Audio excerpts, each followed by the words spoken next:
Right now, as you are reading this, water is falling from the sky onto millions of American rooftops, and most of it is being deliberately wasted. Not by accident, not by oversight. Because for over a century, you have been told that the rain hitting your own home does not belong to you, that you cannot collect it, that you should not drink it, that the only legitimate way to get water is to spend thousands of dollars drilling into the ground or pay a monthly bill to a utility that controls the tap. But there is a technology that is 4,000 years old, used today by entire countries, that can replace your well forever. It costs less than you think. It works better than you have been told. And the reasons it has been hidden from the average American homeowner reveal something deeply uncomfortable about who actually controls the water beneath your feet, and now, even the water above your head. Across this country, a quiet crisis is unfolding underground.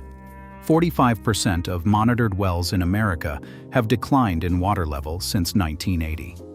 40% of those wells have hit record-low water levels in just the past decade. The mighty Ogallala Aquifer, which feeds 8 states across the Great Plains and irrigates a fifth of the entire United States agricultural output, could be depleted in under 25 years at current extraction rates. Rural homeowners who once relied on water tables sitting 20 feet below their land now have to drill 300, 400, sometimes 1,000 feet down just to find moisture. Each new well costs more. Each new pump consumes more electricity. And every year the situation gets worse. Yet meanwhile, falling on every roof from Maine to California is enough free water to replace 80 to 90% of household use. The water is already there. It is already free. And legally, in most states, it is already yours. The mechanism is almost insultingly simple. Rain falls on your roof. Gravity carries it through your gutters. Instead of dumping that water into the ground, you route it through a small device called a first flush diverter. The first 1 or 2 gallons per 100 square feet of roof, the dirtiest part carrying dust, leaves, bird droppings, and pollen, gets dumped away. The cleaner water that follows flows into a storage tank. From the tank, the water passes through a sediment filter, then a carbon filter, then under an ultraviolet sterilizer, and into your home. That is the entire system. Leaf screen, first flush diverter, sediment filter, carbon filter, ultraviolet sterilizer. 5 components. No drilling, no pump screaming away in the basement, no monthly bill. Just the rain that was already going to fall on your house anyway. The numbers are staggering once you actually look at them. A single inch of rainfall on a 1,000 square foot roof captures approximately 600 gallons of water. A modest American home, in an average rainfall region, can collect somewhere between 30,000 and 80,000 gallons of water per year. The average American household uses about 300 gallons per day. Do the math. With proper system sizing, most United States homes can run fully off-grid on rainwater alone, with not a single connection to a municipal supply or a single pipe driven into the earth. Australians have been doing this for generations in their rural outback. Bermuda made it the law. Germany has tens of thousands of certified systems running today. The technology is not theoretical, not experimental, not fringe. It is mainstream infrastructure across multiple continents, just not here, just not for you. Compare that to the well that most rural Americans are told is their only option. A residential well costs $5,000 to $15,000 to drill, and that price assumes you hit water at a reasonable depth. Drill deeper, pay more. The electric pump that hauls that water up to your house can cost hundreds of dollars per year in electricity alone, year after year, decade after decade. And here is the part nobody tells you. Wells go dry. As water tables drop across this country, the well you paid $15,000 to drill in 2015 may produce nothing at all by 2030. The aquifer is finite.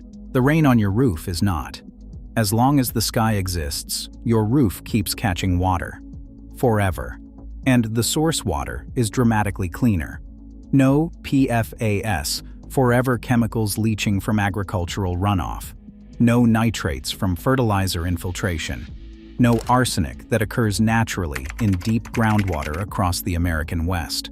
No saltwater intrusion that ruins coastal wells. Just rain, filtered by the atmosphere, landing fresh on your roof. Studies have shown that rainwater harvesting cuts electricity use and greenhouse gas emissions compared to centralized municipal water supply, because pumping treated water across hundreds of miles of pipes is one of the most energy-intensive operations any city performs. You skip all of it. So if this technology is so simple, so cheap, so clean, and so proven, why have most Americans never heard of it? Why is it not advertised at every hardware store? Why is it not promoted as a solution to the rural water crisis? The answer is a tangled web of legal fictions, century-old water laws, and quiet financial incentives. The federal government does not regulate residential rainwater harvesting at all. But several states, particularly Colorado, Utah, Nevada, Illinois, and Arkansas, historically restricted or outright banned the collection of rain falling on private property. The legal roots trace back to the prior appropriation doctrine of the Old West, the same body of law that gave us the phrase "first in time, first in right." Under that doctrine, every drop of water that falls in a watershed is theoretically already spoken for by downstream rights holders, ranchers, farmers, cities, mining operations. The legal fiction was that the rain landing on your own roof was already owned by someone else, somewhere downstream, before it ever touched your shingles. Beyond water law, there is the plumbing code, which is often the bigger barrier in practice. Local plumbing inspectors can refuse to approve a rainwater harvesting system for indoor use, even where state law explicitly permits it. The codes were written in an era of universal municipal supply and have never been meaningfully updated for the realities of rural water decline. And then, lurking quietly behind both the water law and the plumbing code, sit the utilities. Every household that goes independent on rainwater is one less monthly bill collected, one less customer locked into the grid. There is no grand conspiracy meeting in a smoke-filled room, but there is a powerful, pervasive, unspoken alignment of interests against the wide promotion of household water independence. The combined effect is that an extraordinarily simple, ancient, proven technology has been treated like an exotic curiosity in a country where falling water tables are turning into a national emergency. But here is the part the gatekeepers do not want you to know. The tide is turning, and turning fast. Most of the historic restrictions have been rolled back in just the past decade. Texas, Arizona, and Virginia now offer rebates and tax credits for installation, actively paying homeowners to install rainwater systems. 47+ U.S. states currently allow residential rainwater harvesting in some legal form. Building codes are slowly being updated to recognize the practice. The information was suppressed for generations, but the practice itself is becoming legal again, state by state, county by county, often without any public announcement, certainly without any national news coverage. And the cost to actually build a system is not what most people assume. A basic, non-potable system, suitable for irrigation, toilet flushing, and laundry, runs between $1,000 and $2,500, including the tank, gutters, first flush diverter, and basic filtration. A full potable system, capable of supplying every drop of drinking water for an entire household, runs between $4,000 and $12,000, with the UV sterilizer, sediment filter, and carbon filter included. Annual maintenance hovers around $750 to $1,000 per year for filter swaps, tank inspection, and periodic roof cleaning. Payback against the cost of drilling a new well typically lands in 3 to 7 years. Every component is available at any major home improvement store in America.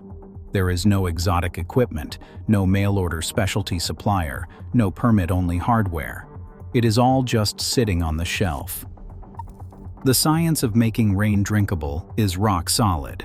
A peer-reviewed Brazilian study demonstrated that a slow sand filter combined with ultraviolet sterilization at 30 millijoules per square centimeter removed 4.6 log units of E. coli, with 87.5% of treated samples meeting full microbiological standards for drinking water. The first flush diverter dumps the dirtiest initial runoff before water ever enters the tank. Pathogens can rebound around day 20 of static storage in the tank, which means circulation or repeated ultraviolet treatment becomes important if you store water for long periods. But modern ultraviolet sterilizers cost under $300 and reliably treat thousands of gallons. The hard problems were solved decades ago. The practical build is straightforward, but worth getting right. Metal or tile roofs are dramatically better. Collection surfaces than asphalt shingles, which can leach chemicals into your water. Size your storage tank not for your average annual rainfall, but for your driest 60-day stretch, because that is the failure mode that matters. The proper treatment sequence runs leaf screen, then first flush diverter, then sediment filter, then carbon filter, then UV sterilizer, in that order, no shortcuts. Tank placement should be elevated where possible to provide gravity-fed pressure and reduce reliance on a pump. And before you build anything, check your specific state law and local plumbing code, because rules vary, and ignorance is not a defense.